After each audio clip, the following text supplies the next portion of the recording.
medieval times of knights of honor awaits you. Greetings and welcome to what I believe it might be the last episode of our short run in Ireland here on Knights of Honor 2 Sovereign. The goal of this run was to make sure that all the provinces in Ireland fall under our control, and right now we only have one province left. That's why I believe that this might be the final episode of our campaign. On the other hand, there are a number of considerations to be made, so let me load the game and then I can tell you more about those considerations. Let's pause straight away and let's make a little recap, because I want to present you the two main options that we have at this point. It's a kind of a conundrum situation. So here, as you can see, we have our beautiful kingdom, currently including the provinces in Wales and 3 of the 4 provinces that are in Ireland. And the only piece of land that we still have to conquer to declare this mini run completed is the Kingdom of Munster. So in the course of the previous episode, I managed to build good relationship with Scotland and with England to make sure that they do not give us any troubles in case if we declare war on Munster. On the other hand, there is a little problem that I didn't consider until this point, that Munster did the same. So if we take a look at the political view for Munster, you can see that right now this kingdom that we have to attack, right now they have a kinship relationship with both England and Scotland. So if we will declare war on Munster, this means that England, Scotland, maybe even both, they could basically decide to join Munster against us, which is of course not great. So what are then basically the two main options that we have at this point? We could ignore this problem, we still declare war to Munster anyway, and we try to conquer Cork, the capital of Munster. Option B, on the other hand, could be the following. We could wait for the death of King Anrotan, who is the current ruler of Munster. Right now he's an adult, by the way, so it will still require some time. But basically, as soon as this guy will die, then this kinship relationship will be over, and that will be then the right time for us to declare war on Munster. And we could use this time, for example, to build the siege equipment in our kingdom, because this is something that I have unlocked in the barracks, but that I never really managed to build until this point. So we could use the time to stockpile the gold, invest in the siege equipment, and then declare war on Munster once these alliances expire at the death of King Anrotan. If we wait for the death of the ruler of Munster, well, first of all, this will require a lot of time, and we still do not know what happens until then. And second, even after Munster becomes, let's say, an ideal target with no kinship relationship with Scotland and England, there is still the chance that some of these neighboring rulers might also target Munster for an occupation. So I think we should really risk. We should play our cards now and declare war on Munster straight away. So okay, I think I will stick to the plan, the initial plan of trying to conquer Cork. And yeah, I will hope that neither Scotland nor England will join the war, but even if that will happen, maybe we can still complete the siege of Cork before they give us any troubles. On the other hand, if I really move into this direction, I need to make sure that all the members of the royal court who are currently working with either England or Scotland, that they are back to our territory, because alternatively they could be basically kidnapped by the allies of Munster. So let's start maybe from here, from Baron Goronvi of Galway. So right now he's trading with Scotland, and then I will recall him. Of course, the merchant opinion decreased, but it's fine. Also, Baron Duenald right now he's improving the relationship with England. Let's recall him as well. And then we have also Baron Cass, is also a merchant, and he's also trading, is trading also with England, so let's recall him as well. I think that this is the most favorable moment for us to declare a war, because we have high crown authority, Then we have plus 17 of kingdom stability. This is also because in the previous episode I managed to defeat a number of rebellions. And the Strat, as you can see, they are generally speaking happy, maybe with the exception of the clergy. The clergy opinion is still at -2, but in the previous episode we started at -7. So even in this direction we made big improvements, I will say. And as you can see, we have gold, we have books, we have a little bit of everything. So I think we can survive even with these last actions that I took. And what I will also start doing in preparation for the war declaration is to start moving the troops already in the direction of Cork, and I will do it for both our armies, because in all of this, another good advantage that we have is that now we have 2 armies. And of course I will not need to create an invasion plan for this war, also because I mean, no way that Scotland or England will join us, considering that they are allied with our target, so makes no sense to move in that direction. We should just get as close as possible to Cork and then simply declare war and start the siege of Cork. Okay, both armies are ready. We will have the chance then to siege Cork with more than 5,000 men. So let's go straight into the political view. The world at your fingertips. And let's declare war on Munster. Another thing I want to mention before I do that, the advantage of conquering Munster now is that their population has already converted to our culture. This happened in the previous episode, which basically means that if we really manage to siege Cork, we immediately annex Munster and we don't even need to restore order. We could really annex Munster very rapidly and complete in this way the unification of Ireland. Declare war anyway. Authority is dwindling, my lord. Our nobility's opinion has worsened. The opinion of our clergy dwindles, sire. Our peasantry's opinion has worsened. And after this long series of comments, yeah, I will say that nothing particularly surprising happened. The clergy opinion went to -8. That's why I was trying, starting from the last episode, to recover a little bit, because of course we are attacking another Catholic ruler, so this fell down again, but at -8 is bearable. And of course this was predictable. The English are angry. How dare you draw your sword against Munster, King James?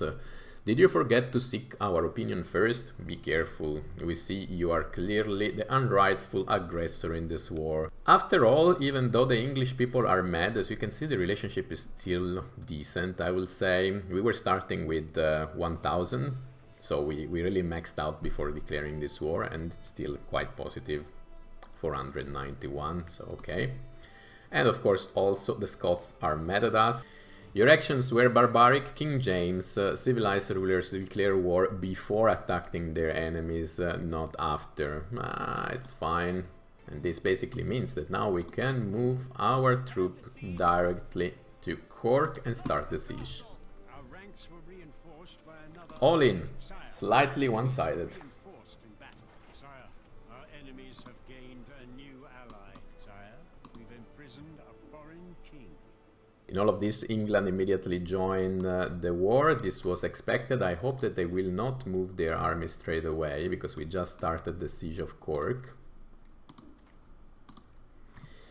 And we managed to imprison the enemy knight, King Robert of Paris. This is impressive. Basically, England decided to join the war to support Cork. But then this allows us to immediately capture King Robert, so the current ruler of England. This is incredible. Open audience. Sign separate peace. Yeah, on what terms? Demand tribute. Vassalization, that's a little bit too much. Gold. Propose. Okay, doesn't accept, then you can rot in prison, king. And we have low stability in Wales again, which means that we might have another rebellion spawning there very soon, but we don't care about that, because for us right now the focus is entirely on Cork to complete the siege as soon as possible. And it seems that no one is moving their armies against us right now, which is great, because as you can see, the numbers of the army of Cork of Munster are going down rapidly, so we should be able to complete this siege in record times. We have received a diplomatic message. Ransom offer for the King of England. Let's accept before the war is over.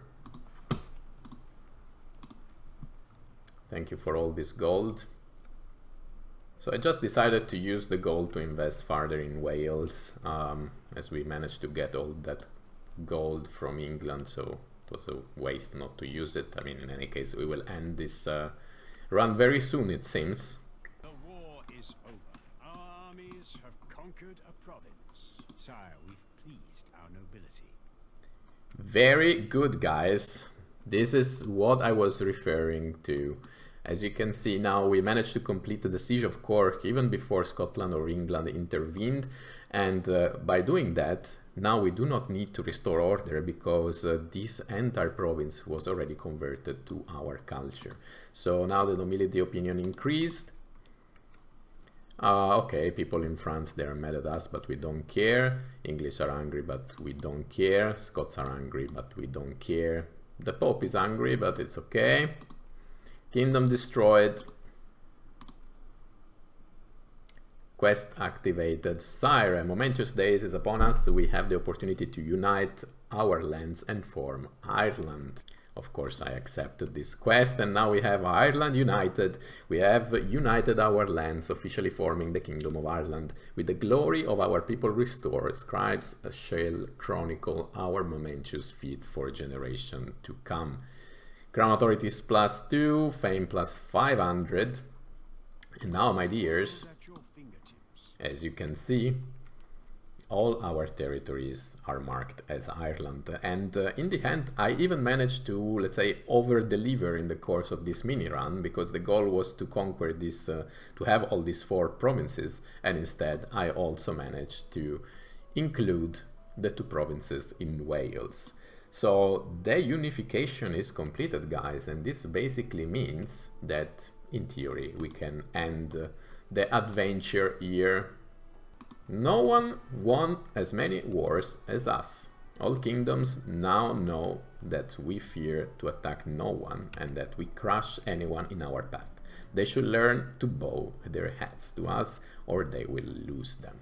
Very good. And actually, I'm curious also to check one thing before we can make some final consideration. Great powers and rankings. Mightiest nations known to man.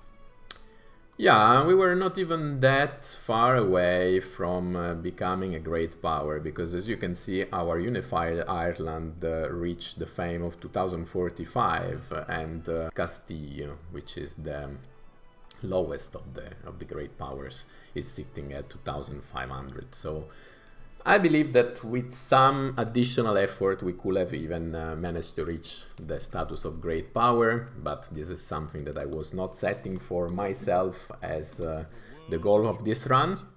So I will say that I'm quite satisfied with what we have achieved.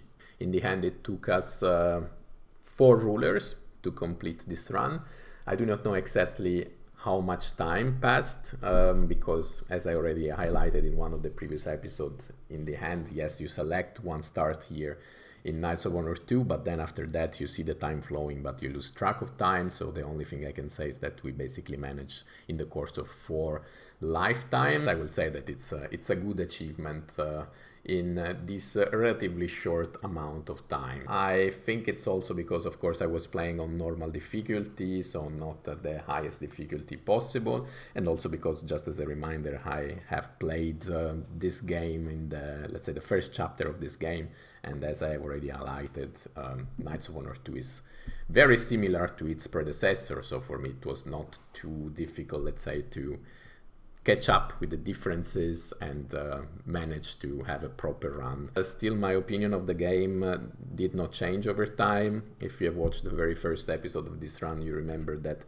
I was quite disappointed, and I'm still quite disappointed. For me, Knights of Honor 2 is still the most disappointing release of 2022, thinking of the strategy games. There are a number of things that are lacking in this game. I tried to highlight here and there certain aspects in the course of this run, but just to make some very quick summary, yeah, I mentioned the time. You don't have the perception of the time. Queens are completely useless in this game. They don't add anything to your ruler. They're not even really relevant for the succession, because even if you don't get married and you don't have an heir, it's still fine. Someone else will still continue ruling your kingdom. If we think of culture and religion, there are a lot of things that are missing. Even if we just compare with CK3 together with Royal Court. Royal Court was released more or less 1 year before Knights of Honor 2, a little bit less maybe, but still.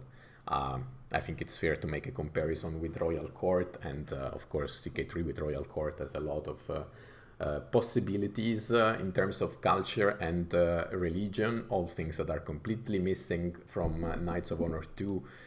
Then I have also showcased this kind of component like Total War, so to say, but also there you have seen that it's quite basic, quite simple, and in theory also quite exploitable, so you could basically apply the same strategy to almost every war and win war after war.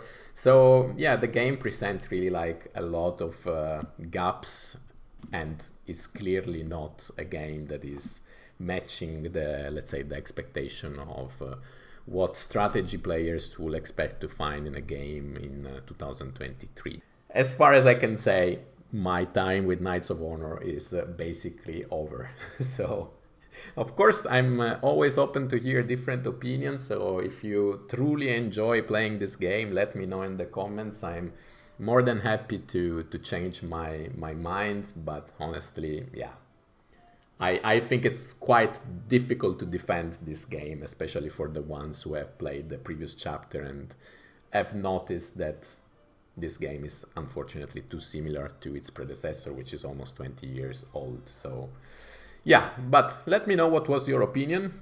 Let me also know what was your opinion of the run, if you have enjoyed. I hope that is the case. But that's all for our Irish run. That's all for Knights of Honor 2 here on my YouTube channel. I hope to see you in the next series that will come. They will not be about Knights of Honor 2, but if you want to stay tuned and see what the future will bring, don't forget to click subscribe. And yeah, if this will be the case, guys, see you in one of my next adventures. And don't forget also to check my Twitch, by the way. You find all the links in the description. Cheers, guys!